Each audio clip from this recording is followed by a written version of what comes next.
Hello. Good evening, everybody. Good evening. How are you? So this isn't our usual live. This is a review, a chat really, more than a review. Yeah. It's not a review, that's not the right way to describe it No. really, of 8 minutes, 46 seconds. It was on Sky tonight. It's more a reaction, really. A reaction, yeah, more than a review. We're a bit reeling actually, but Maddie's here as well. Maddie watched it with us. I think, you know what, my only appropriate response to it is total silence and reflection in many regards. I felt straight after it. I mean, I thought it's a really useful educational aid as well. The first 15 minutes of this documentary, reminding us of the context and the history of the civil rights movement in the United States. And it was really gobsmacking to be reminded of the speed and severity with which things have happened in the last 4, 5, 6 weeks.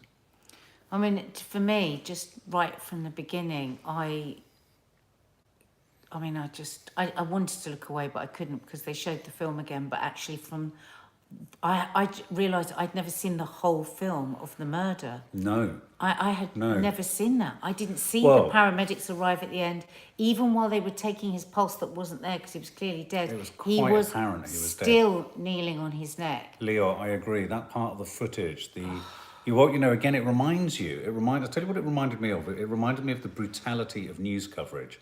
So that, yes, we were seeing the shots of the act of the help I can't breathe, and yet the most horrific footage was the footage at the tail end, really, but also the footage before, where you see the police walking George Floyd over to the sidewalk, getting him to sit down.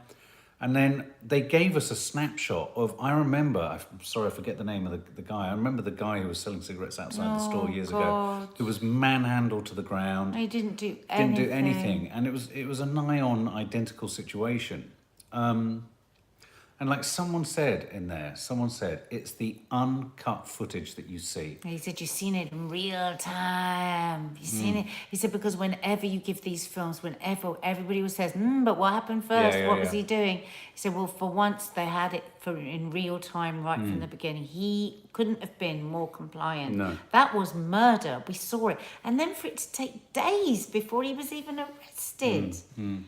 It just, the mind boggles. You know when they loaded him onto the stretcher, and I say the word loaded because that was the amount of respect that they gave to. I know. For me, Shepherded Black off. Lives Matter really echoed in my ears at that point because you could see this complete disregard for this life, for this body, and that was just in the first few minutes of this documentary.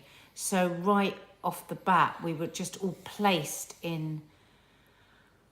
I suppose just a minuscule, because we are white. We cannot know what it's like to live in that atmosphere of fear of just from the colour of your skin, and yet very soon in that documentary we were placed in the place of absolutely. the fear and the rage that you must feel But living also, in that community. The bit of it that always got me, I remember the first time I saw it in film, as I've said it before, Mississippi Burning. It's the absolute lack of compassion is so impossible to comprehend in the act of these brutal racists. And the bit that I found most chilling was, was the footage of Derek Chauvin, whatever his bloody name is, walking away from the situation and someone remonstrating at him out of the window of the shop next to where George Floyd had died. And him just matter-of-factly getting into his car. They knew he was dead. He was dead on the street. They have now said he was dead on the street. They must have just assumed that with their privilege, white privilege, that this wasn't going to blow up. They weren't going to get in trouble. Yeah, they weren't going to get in trouble. I mean, we've seen it happen with the whole world watching. One after another person has been killed again, and they haven't bothered. No. Look at that 75-year-old man that they just knocked onto his back and he's cracked his head on. That man can't walk now. I know. Yeah, you said. I was shocked by that. And they just stepped over him. And I'd forgotten how violent the Rodney King incident was in LA. God. I mean, it's just shocking. I didn't realise that the LA... You see, I was really ignorant to how bad things were.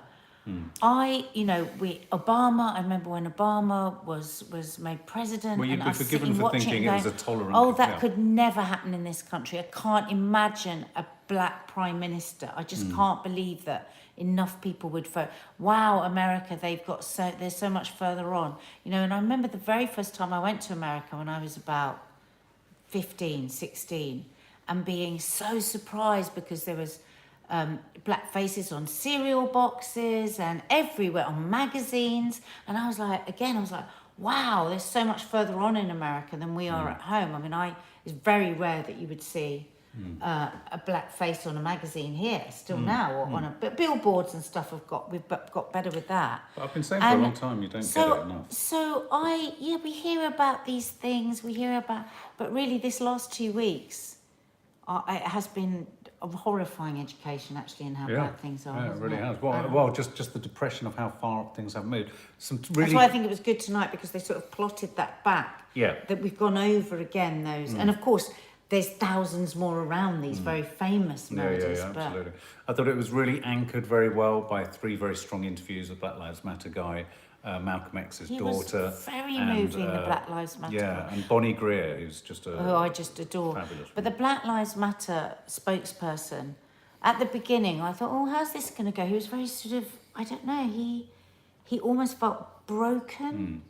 And when he said, I haven't seen the film because I can't, because of years of doing Black Lives Matter, which I didn't realise started in 2013 or 16. He said, I've just seen too many films. I'm broken. I can't take any more. Yeah. But he was an incredibly good interviewee, wasn't he? Yeah. It's one of those documentaries that I feel should be, I mean, despite its brutal nature, that has to be seen by as many people and as many sort of, when I say young, I don't mean toddlers, obviously. But, you know, it needs to be used as an educational tool because it gives you a snapshot, a truncated history of the civil rights movement. It gives you a sense of the different battles that were happening across time. It also touched upon a really vital detail, which is so crucial in the civil rights movement. The America that I've encountered and worked in and filmed in and met and experienced, as have you, has always been the sort of civilian communities of New York, East Coast, and LA, West Coast, or San Francisco. Quite liberal-minded sort of parts of America. But even in those states, even in those sort of relatively progressive liberal places, this reminded me that all police forces in America were born out of managing slaves and the crimes they would commit against slave owners. That's where they came from. It was to protect. That's the origin of the police force in America. And that's why people are calling for the defunding of the police, because they said you can't deal with this systemic racism within the police force, and we've got to start again. That's what they say. I mean, it's hugely ambitious. Hugely ambitious. And I pray that it can be done, and I'm sure in some states it will be, the more progressive states. Yeah, I liked what the Black Lives Matter guy was saying there, because politically what needs to be done here, as he said, it's not about having I don't mean this in the broadest sense of the word, it's not about having a black president. It's not even about having more representation in the Republican or Democratic Party. It's about having access to social... It's also about sort of pulling apart and dismantling all those lower level attorney generals, coroners. I saw someone flat there saying, isn't the original coroner going to be prosecuted? There are so many positions of power way beyond and outside the police force that need to be interrogated in the judiciary, the legal teams, the social care. But I thought his point about aspiration and needing... access to all the social services, all the poverty. Poverty is a terrible, terrible thing. And the haves and have-nots in America, it's seismic between the two, isn't it? So for me, it's almost like I find it such a shock when I see the New York police are involved in such acts of sort of violence, and the fact that the LA police force are so anti-black. It's just. I was just when what's her name? The woman that Bonnie Greer. When she talked about the notoriety of the LAPD, how bad they are, how brutal they are, and when she talked about every 7 or 8 year old African-American boy has the talk, and the talk is you get stopped, you sit, you keep your hands on the wheel, you don't reach for your ID, you don't speak, you don't talk, you sit, you wait. What, really? In 2020? And also, I think I'm right in thinking that a lot of the advice when people are stopped is to have some social media platform in the car, So you live. can go live. Well, yeah. already live, rolling. Yeah. So that if anything evolves or happens, it's there, it's chronicled, it's recorded. You know, but having to living take, with that fear imagine every having to time you take go, those actions. Who's that beautiful boy, 12-year-old boy that sang and Obama liked it? I just want to live. That song, I played it again last night, made me just weep. But I think his voice and the purity with what he's asking for, oh my God, sums it all up. It really does. And I thought it was really symbolic that, of course, the other common sort of feature throughout all the footage, which again is it's going to be such an odd moment in history to look back on, is everyone masked. And then the Black Lives Matter representative again reminding us that, you know, we've all been told that we mustn't step out for fear of our lives because of coronavirus. And yet, because of racism. The pandemic of racism. Yeah, but the pandemic of racism has been there for black people in America since the day dot. He said the Black Lives Matter guy, didn't he? Said we've been told to stay in our house to save lives because we've got to come out to stay lives. Yeah, I thought that was really poignant when he said that. Moving. And Idris Elba's voice was just perfect for it, don't you think? Absolutely. So yeah, I thought it was a really tight. It did the double job of history lesson.